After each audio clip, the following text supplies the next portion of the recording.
Eluktronics MECH 17 G1Rx Slim and Light NVIDIA GeForce RTX 2070 Gaming Laptop. Review Deal Discount Unboxing Setup. I bought this laptop to be a home-away-from-home machine. After owning it for a short period, I've so far been blown away by the quality of the laptop and the overall performance.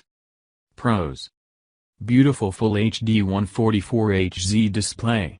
Going from 60Hz to 144Hz is a night and day difference.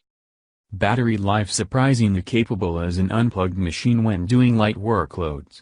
I was able to get a good 5-6 hours of light work out of it on a full charge. Speed: everything I do on this laptop is super snappy. From gaming to browsing to development work, it just plows through everything.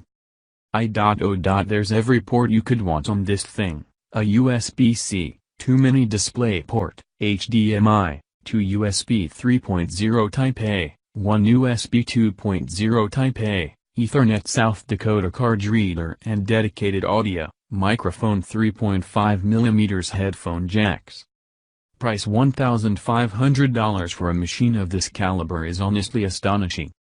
Build quality: rigid frame and hardly any flex for such a thin laptop, with a design that doesn't scream gaming PC so you can use it at work without raising any concerns. Cons: the keyboard is a little bit mushy, but I may just need more time to get used to the key type. Noise: don't get me wrong, I love the aggressive fan speed as it keeps the temperature low. It does lead to a louder machine, which is a turn-off for some, but I don't mind it. Additionally, for this price it comes with a mousepad and wired mouse that looks to be comparable to the Razer DeathAdder Chroma. I didn't receive this with the original package, but I reached out and they were extremely quick to respond and shipped the mouse and mousepad out right away. I'll definitely be telling all my friends about this company. Any concerns I had in the beginning about them not necessarily being a household name have been blown away by the great product and customer service experience. Special discounts on product. Get the discount link in the description box.